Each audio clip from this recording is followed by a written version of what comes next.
ഇനിയിപ്പോൾ സന്ധ്യയായി തുടങ്ങിയിരിക്കുന്നു. അപ്പോൾ ഈ വെളിച്ചമില്ലാതെ വരുമ്പോൾ അതൊരു വലിയ പ്രതിസന്ധിയിലേക്ക് പോകുന്നുണ്ടോ?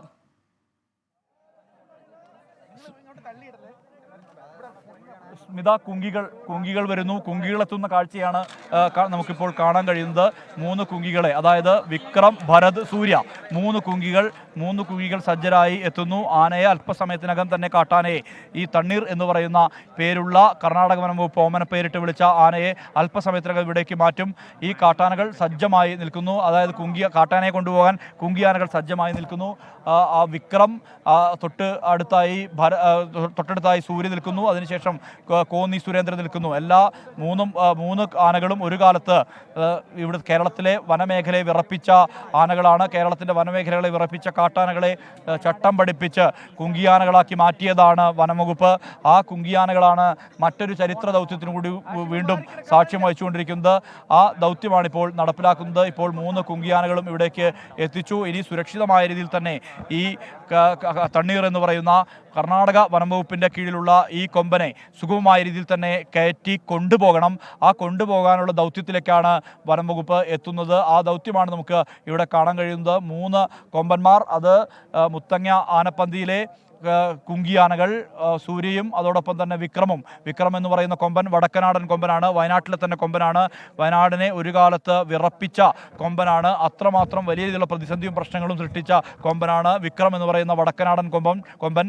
ആ ആനയെ വനംവകുപ്പ് പിടികൂടിയ ശേഷം ഇതിനെ ചട്ടം പഠിപ്പിക്കുകയായിരുന്നു. അങ്ങനെയാണ് ഇതിനെ കുങ്കിയാനയാക്കിയത്. മറ്റൊരു കൊമ്പൻ കോന്നി സുരേന്ദ്രനാണ്. കോന്നി സുരേന്ദ്രനും സമാനമായ രീതിയിൽ നാട്ടിലിറങ്ങി വലിയ പ്രതിസന്ധി ഉണ്ടാക്കിയ കൊമ്പനാണ്. അത്തരത്തിലുള്ള കൊമ്പന്മാരെ ഇവിടേക്ക് എത്തിച്ചിരിക്കുകയാണ്. എന്തായാലും 3 കൊമ്പന്മാർ ഇവിടെ കേന്ദ്രീകരിച്ചിരിക്കുന്നു. ഇനി ആ 3 കുങ്കിയാനകളെയും ഉപയോഗിച്ചുകൊണ്ട് ഈ കാട്ടാനയെ ഈ ലോറിക്കകത്തേക്ക് കയറ്റും. ആ ലോറിക്കകത്തേക്ക് കയറ്റാനുള്ള ദൗത്യത്തിലേക്ക് വനംവകുപ്പ് കടന്നെടുക്കുന്നു. ഉന്നത ഉദ്യോഗസ്ഥരെല്ലാം തന്നെ ഇവിടെ ഉണ്ട്. നോർത്തേൺ CCF ആയിട്ടുള്ള ദീപ ഇന്ന് രാവിലെ തന്നെ ഇവിടെ എത്തിയതാണ്. അവർ കണ്ണൂരിൽ നിന്ന് ഇവിടെ എത്തിയിരുന്നു. അതോടൊപ്പം തന്നെ DFOമാരായിട്ടുള്ള ഷജന കരീമുണ്ട്, ഒപ്പം മാർട്ടിൻ ലോവലുണ്ട്, ഇവരുൾപ്പെടെയുള്ള ഉന്നത ഉദ്യോഗസ്ഥരെല്ലാം തന്നെ ഇവിടേക്ക് എത്തിയിട്ടുണ്ട്. ഇവരുടെ നേതൃത്വത്തിലാണ് ഈ ദൗത്യം മുന്നോട്ട് പോകുന്നത്. ലൈറ്റ് ഒരുക്കാൻ, അതായത് ഇനി വെളിച്ചം മങ്ങാൻ വേണ്ടി പോകുന്നു. വെളിച്ചം ഒരുക്കാനുള്ള അത്തരത്തിലുള്ള നീക്കമാണ് വനംവകുപ്പ് നടത്തിക്കൊണ്ടിരിക്കുന്നത്. അതിനായി ലൈറ്റും ഉൾപ്പെടെയുള്ള സജ്ജീകരണങ്ങൾ എത്തിച്ചിട്ടുണ്ട്. ആന പൂർണ്ണമായും മയങ്ങിയിരിക്കുന്നു. ഇനി അടുത്ത ഘട്ടം കുങ്കിയാനകളുടെ സഹായം കൊണ്ട് ആനയെ സുഗമമായ രീതിയിൽ തന്നെ ഇവിടേക്ക് കൊണ്ടുവരിക എന്നുള്ളതാണ്. നമുക്കിപ്പോൾ ദൃശ്യങ്ങളിൽ കാണാൻ കഴിയുന്ന 3 കൊമ്പന്മാർ, കോന്നി സുരേന്ദ്രൻ, അതോടൊപ്പം തന്നെ സൂര്യ, അതോടൊപ്പം വിക്രം എന്നീ 3 കൊമ്പന്മാരെ നമുക്ക് ദൃശ്യങ്ങളിൽ കാണാൻ കഴിയുന്നു. ഈ 3 കൊമ്പന്മാരാണ് ഇനി അടുത്ത ഘട്ടം നടപ്പിലാക്കുക. ആ ഘട്ടം നടപ്പിലാക്കുക എന്നുള്ളത് ഏറ്റവും പ്രധാനപ്പെട്ട ഒരു ഘട്ടം കൂടിയാണ്. എന്തായാലും നമ്മൾ കാത്തു നിൽക്കുന്നു. ഏവരും, ഈ നാട്ടുകാരെല്ലാം തന്നെ ഇപ്പോഴും ഇവിടെ നിന്ന് മാറിയിട്ടില്ല. ഇന്ന് രാവിലെ എത്തിയ ആളുകളാണ് ഇതിൽ പലരും. ആ ആളുകളെല്ലാം തന്നെ കാത്തിരിക്കുകയാണ് എന്താണ് സംഭവിക്കാൻ പോകുന്നത് എന്നറിയാൻ. എന്തായാലും മയക്കുവെടി എന്നുള്ള ദൗത്യം പൂർത്തിയായിരിക്കുന്നു. മയക്കുവെടി വെച്ചിരിക്കുന്നു. മയക്കുവെടി ദൗത്യം പൂർത്തിയായിരിക്കുന്നു. സ്വാഭാവികമായും ഇനി നടക്കേണ്ടത് ഈ ആനയെ സുഗമമായ രീതിയിൽ തന്നെ കയറ്റിക്കൊണ്ടുപോവുക എന്നുള്ളതാണ്. ആ ദൗത്യം വനംവകുപ്പ് നടപ്പാക്കുന്നു. അതിൻ്റെ ഘട്ടമായി 3 കുങ്കിയാനകളെ എത്തിച്ചിരിക്കുന്നു. കുങ്കിയാനകളെ ഉപയോഗിച്ചുകൊണ്ട് ഇവിടെ നിന്നും തണ്ണീരിനെ കൊണ്ടുപോകണം. ആ ദൗത്യത്തിലേക്കാണ് ഇപ്പോൾ കാര്യങ്ങൾ മുന്നോട്ട് പോയിക്കൊണ്ടിരിക്കുന്നത്. കുങ്കിയാനകൾ ദൗത്യമേഖലയിൽ എത്തിയിരിക്കുന്നു. കുങ്കിയാനകളെ അങ്ങോട്ടേക്ക് എത്തിച്ചിരിക്കുന്നു. ഇനി അധിക ദൂരത്തിലല്ലാതെ തന്നെയാണ് തണ്ണീർക്കൊമ്പനുള്ളത്. മയക്ക് വെടിവെക്കുക എന്ന ആദ്യ ദൗത്യം പൂർത്തിയായതോടെ ഇനിയിപ്പോൾ ദൗത്യം 2ാം ഘട്ടത്തിലേക്ക് കടക്കുകയാണ്. വെളിച്ചം അവിടെ സന്ധ്യയായി വരുന്നു. വെളിച്ചം മങ്ങി തുടങ്ങിയിരിക്കുന്നു. അതുകൊണ്ട് തന്നെ വേണ്ടത്ര വെളിച്ചം കിട്ടുന്നതിനുള്ള അത്തരം സംവിധാനങ്ങൾ, ക്രമീകരണങ്ങളൊക്കെ നടപ്പാക്കുന്നതിനുള്ള കാര്യങ്ങൾ അവിടെ നടക്കുന്നു ഒരു വശത്ത്. മറുവശത്ത് ഇതാ 3 കുങ്കിയാനകളുടെ ദൃശ്യങ്ങളാണ് കാണുന്നത്. കുങ്കിയാനകൾ അങ്ങോട്ടേക്ക് അവയെ എത്തിച്ചിട്ടുണ്ട് അങ്ങോട്ടേക്ക്. ഇനി അധികം വൈകാതെ തന്നെ ദൗത്യത്തിൻ്റെ 2ാം ഘട്ടം പൂർത്തിയാക്കേണ്ടിയിരിക്കുന്നു. ഇരുട്ട് വീഴും മുൻപേ ആ ദൗത്യത്തിലേക്ക് കടക്കാനുള്ള ശ്രമങ്ങളാണ് ഇപ്പോൾ പുരോഗമിക്കുന്നത്. കാരണം ഇരുട്ടായാൽ പിന്നെ ഈ വാഹനത്തിലേക്ക് കുങ്കിയാനകളെ ഉപയോഗിച്ച് തണ്ണീർക്കൊമ്പനെ കയറ്റുക എന്നുള്ളത് ഏറെ ശ്രമകരമായ കാര്യമായി മാറാനുള്ളൊരു സാധ്യതയുണ്ട്. അത് മറികടക്കണമെങ്കിൽ എത്രയും പെട്ടെന്ന് തന്നെ ദൗത്യം 2ാം ഘട്ടം പൂർത്തിയാക്കേണ്ടിയിരിക്കുന്നു. അതിനുള്ള ശ്രമങ്ങളാണ് ഇപ്പോൾ നടക്കുന്നത്. സുർജിത് അയ്യപ്പത്തും സജോ ദേവസ്യയുമാണ് വിവരങ്ങളുമായി നമുക്കൊപ്പം ചേരുന്നത്. മണിക്കൂറുകളോളം ആണ് ഈ അവിടെയുള്ള ജനങ്ങൾ നഗരത്തിലിറങ്ങിയ ഈ കൊമ്പനെ തളയ്ക്കുന്നത്, മയക്കുവെടി വയ്ക്കുന്നത്, അതെല്ലാം കാണാനായി ആശങ്കയോടെ തന്നെയാണ് അവർ കാത്തിരിക്കുന്നത്. കാരണം ഇരുട്ടായാൽ പിന്നെ പുറത്തിറങ്ങാൻ കഴിയില്ല. വീടുകളിലൊക്കെ ജാഗ്രതാ നിർദ്ദേശമുണ്ട്. എത്രയും പെട്ടെന്ന് തന്നെ ഈ ദൗത്യം പൂർത്തിയാക്കുക എന്ന ലക്ഷ്യം, അതിലേക്കാണ് ഇപ്പോൾ നീങ്ങിക്കൊണ്ടിരിക്കുന്നത്. ദൃശ്യങ്ങളിൽ നിന്ന് കാണാം, അധികം അകലെയല്ലാതെ കൊമ്പനുണ്ട്. കൊമ്പനരികിലേക്ക് കുങ്കിയാനകളെ ഇനി എത്തിക്കുക എന്നതാണ് അടുത്ത ഘട്ടം. സുർജിത്ത് അയ്യപ്പത്ത് ചേരുന്നുണ്ട്. സുർജിത്ത്, ഇപ്പോൾ 6:40 സമയം. ഇരുട്ട് വീഴാൻ ഇനി അധിക സമയമില്ല.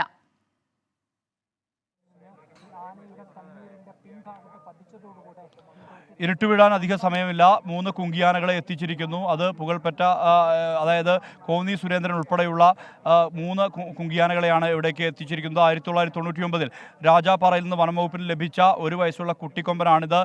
അങ്ങനെ അത് കോന്നി ആനത്താവളത്തിലേക്ക് എത്തിയത്. ആ നാട്ടിൽ വലിയ രീതിയിലുള്ള ജനപ്രീതിയുള്ള ആനയായിരുന്നു ഈ കോന്നി സുരേന്ദ്രൻ എന്ന് പറയുന്നത്. ആ ആന ഇപ്പോൾ കുങ്കിയാനയാണ്.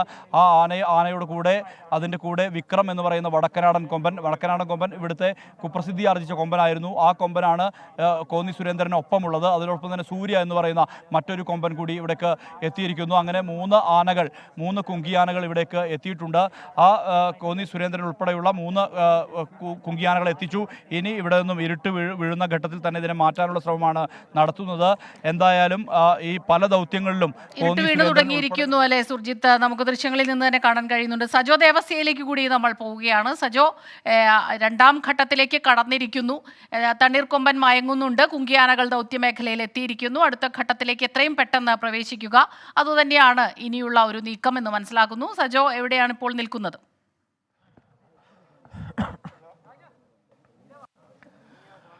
സ്മിത, ദൗത്യമേഖലയിൽ തന്നെയാണ് ഞാൻ നിൽക്കുന്നത്. ഇപ്പോൾ ആന തണ്ണീർക്കൊമ്പൻ മയങ്ങി തുടങ്ങിയിട്ടുണ്ട്. ഇപ്പോൾ 3 കുങ്കിയാനകളെയും ഇങ്ങോട്ടേക്കും ദൗത്യമേഖലയിലേക്ക് തന്നെ എത്തിച്ചിട്ടുണ്ട്. ഇനിയിപ്പോൾ ഈ പൂർണ്ണമായും മയങ്ങി ആ ദൗത്യത്തിന് കൃത്യമായും സമയമായി എന്ന് വ്യക്തമായി കഴിഞ്ഞാൽ, ദൗത്യസംഘത്തിന് ആ കാര്യത്തിൽ വ്യക്തത വന്നു കഴിഞ്ഞാൽ, കുങ്കിയാനകളെ ഉപയോഗിച്ച് പിന്നീട് തണ്ണീർക്കൊമ്പൻ ആ സ്ഥലത്ത് നിന്ന് ഇപ്പോൾ ഗ്രൗണ്ട് പോലെ, അതായത് ഈ കുങ്കിയാനകൾ നിൽക്കുന്ന സ്ഥലത്തേക്ക് തന്നെ എത്തിക്കുക. അങ്ങോട്ടേക്ക് എലിഫന്റ് ആംബുലൻസ്, അതായത് ഒരു ലോറിയിൽ തന്നെ തടിയൊക്കെ ഉപയോഗിച്ച് വടമൊക്കെ ഉപയോഗിച്ച് തയ്യാറാക്കിയ എലിഫന്റ് ആംബുലൻസ് ആണ് അതിലേക്ക് കയറ്റുക എന്നതാണ് ഇനി അവശേഷിക്കുന്നത്. വളരെ ഈ അല്പം ഇരുട്ട് വീണാലും ആ ദൗത്യത്തിന് തടസ്സം ഉണ്ടാകില്ല എന്നാണ് ഉദ്യോഗസ്ഥർ പറയുന്നത്. കാരണം അവർ ലൈറ്റും ആവശ്യത്തിനുള്ള സംവിധാനങ്ങളും ഒക്കെ ഇങ്ങോട്ടേക്ക് ഇപ്പോൾ എത്തിച്ചിട്ടുണ്ട്. ഇനി അഥവാ സമയം കൂടുതൽ, ഇപ്പോൾ തന്നെ ഇരുട്ട് വീണ് തുടങ്ങി, കൂടുതൽ ഇരുട്ടാകുന്ന ഒരു സാഹചര്യം ഉണ്ടായാൽ ദൗത്യത്തിന് ഒരു തടസ്സവും ഉണ്ടാകില്ല. ലൈറ്റ് സ്ഥാപിച്ച് അതിനാവശ്യമായ വെളിച്ച ക്രമീകരണങ്ങൾ ഒരുക്കി ആനയെ, തണ്ണീർക്കൊമ്പനെ ഇങ്ങോട്ടേക്ക് മാറ്റാം, എലിഫന്റ് ആംബുലൻസിലേക്ക് മാറ്റാം എന്നതാണ് ഇപ്പോൾ ഉദ്യോഗസ്ഥരൊക്കെ പറയുന്നത്. 3 കുങ്കിയാനകളാണ്, അതായത് വിക്രവും സൂര്യയും കോന്നി സുരേന്ദ്രനുമാണ്. സുർജിത്ത് അയ്യപ്പത്തുമാണ് വിവരങ്ങൾ നൽകിക്കൊണ്ടിരിക്കുന്നത്.